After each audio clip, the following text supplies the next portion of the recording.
come with me to do my barrel horse's hair care routine. So first things first, we're going to get all those old braids out of her mane. It was definitely time for a rebraid, so I go ahead and get all those braids out before I wet her hair down. So I get her hair nice and wet, and then it is time to shampoo her hair.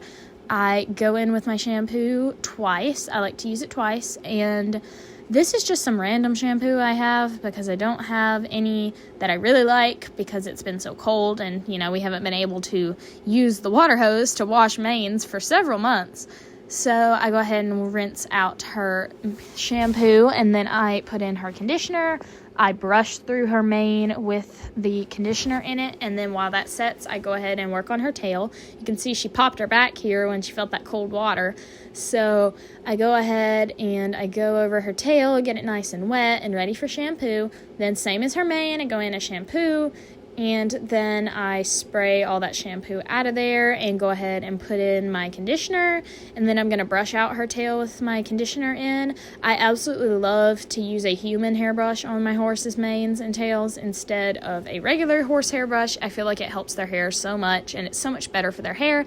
So I go ahead and wash the conditioner out of her mane and give it a quick brush through, and then it's time to wash the conditioner out of her tail. And once again, we go for a quick brush through just to make sure there's no knots, nothing like that. Then here she is in the barn waiting to get her mane rebraided. So I brush through her mane. I put coconut oil in her mane. This really helps with hair growth, at least for me it has.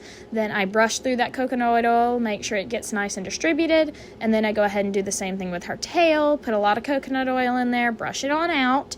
And then it's time to braid her mane, so I go ahead and get her mane all done.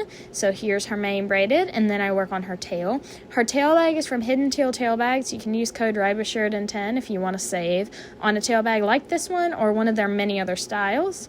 I put on some fly boots so she would have some protection from the flies. And then I gave her a piece of her favorite treat ever, a Pop-Tart, as well as GM for being a good emotional sport pony. And then they get turned out in this grass pasture to get to run around and eat some grass and just have a good time in the sunshine. And that's it. Bye.